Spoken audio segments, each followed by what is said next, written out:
All right, you about ready for this episode? Um, yeah, but we gotta talk about something. What? I saw what you did, What are you talking about? what you've been doing to the videos. I've just been putting them out, man. No. This is why people don't take me seriously, Sal. All right, What do you? I saw. Pull it up. All right, You see, yeah. this is why people aren't taking me seriously, Sal. People are still taking you seriously. Okay, let's slow down on the funny business. All right, Okay, all right. let's get this one started.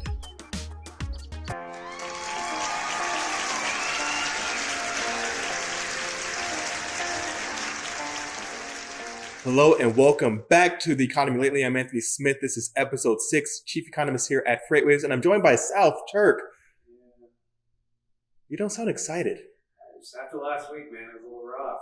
I don't know if I'm gonna be able to buy a house this fall. You want to talk about housing? Oh no. Let's talk about housing. Episode 6, let's talk about housing. So looking at housing starts, let's jump right into it. We saw that there was a little bit of a decline, down 14.4% for the month, 3.5% for the year. But there's a little bit more to this report. When we look at housing starts overall, we like to talk about it. There are homes under construction, which was up 24.3% year over year. Homes authorized but not yet started, up 14.4% year over year. But there's some shifts going on here. When we look at homes completed, that actually ticked up over 9% on a year-over-year basis. Now, this is all seasonally adjusted, and when you look at the non-seasonally adjusted numbers, it changes ever so slightly, but the trends are still the same. A lot of the times when you look at these numbers and look at to analysts to see what they say to some of these things, a lot of people are going to say, hey, they're still at historic highs, relatively speaking, not quite at 0809 levels, but there's still a lot of activity to be had. And a lot of that's true. There's still a huge backlog to work through. So that's going to keep flatbeds pretty busy, Sal. Oh no. Yeah, those flatbeds are going to be busy. I mean, when you think about it, they still have to haul a lot of those building product materials throughout the country as we see lumber still being used for these homes and building products. So when you think about a housing start, I have to remind you that a housing start just means that a home has been authorized to begin and the foundation has been broken or started. That doesn't mean that there's framing material or building product materials on site. So you can have a whole bunch of concrete slabs with no framing material, and that means that there still needs to be products brought on site. So when we look at home transactions, existing home sales is one that we have to kind of take a quick pit stop at and look at how that data gets broken down, because that's going to be one to watch as well. When we look at home transactions, new home sales is going to make up less than 90%.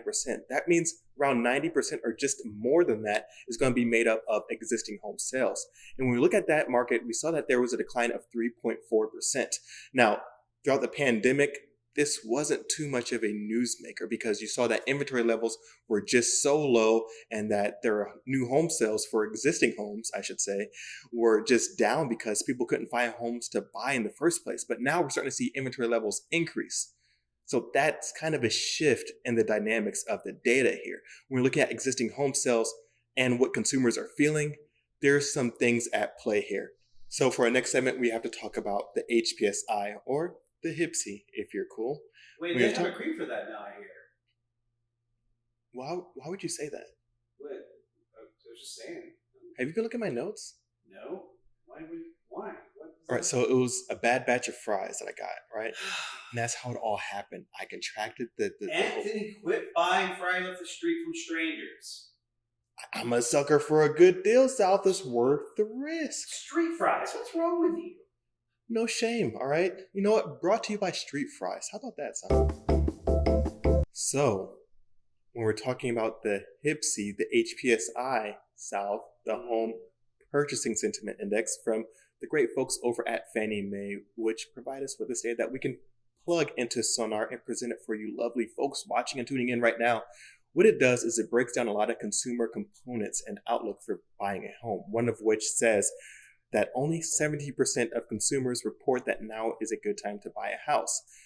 And that's really low compared to where it was historically. And also there's another component that is very concerning and shouldn't be underplayed.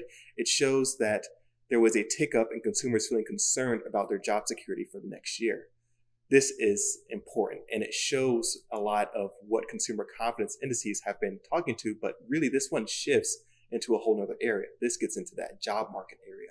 And if you saw in the last episode that we did, there's a lot of concern around that from my part. The job openings aspect is definitely a bubble building up here. Wait, bubbles? How'd you do that? No, South, this is stuff I was talking about earlier. This is why people aren't taking me seriously. All right. Anyway, those consumers have a lot of opportunity right now, but that may not be the case coming up here in the next few months here, or really right now. We could be living through what could be a shift in the jobs market. And a lot of all this comes back to interest rates, where this is one of those areas where we're talking about earlier on in the year around how interest rates will impact the housing market. And we're seeing it right now. There was a significant pull forward in home purchases and activity from the early part of the year. A lot of people want to lock in those lower mortgage rates before interest rates start to increase and pick up. That's what we're seeing now. So a significant fall off isn't too surprising here, but there is still a significant runway. If you were to ask, is the housing market strong? Well, yeah, I mean, current activity is high, but is there significant weakness? Yes. Is this building up into 0809? Not so much. I mean, if there's a history in time that you want to compare it to, late 70s, early 80s would be a more appropriate one, but consumer conditions are different. We have a lot more debt, student loans, credit card, things like that. So there's a lot of shifting in dynamics and mismatching if you want to really create the same or a significant scenario to really model this one out. And of course, there's a lot more strength in a long runway, but there is some waning signs here. And of course, it all comes back to the faux Oh, God! Yeah, the faux trap. We look at flatbed trailers, they're going to stay busy relatively in comparison to reefer and drive-in as we continue to work through some of these backlogs in homes, but there is significant weakness. Inventory is starting to pick back up.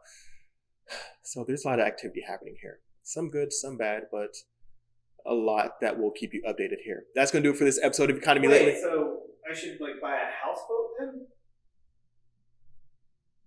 Where would you sail? Into my dreams, Anthony.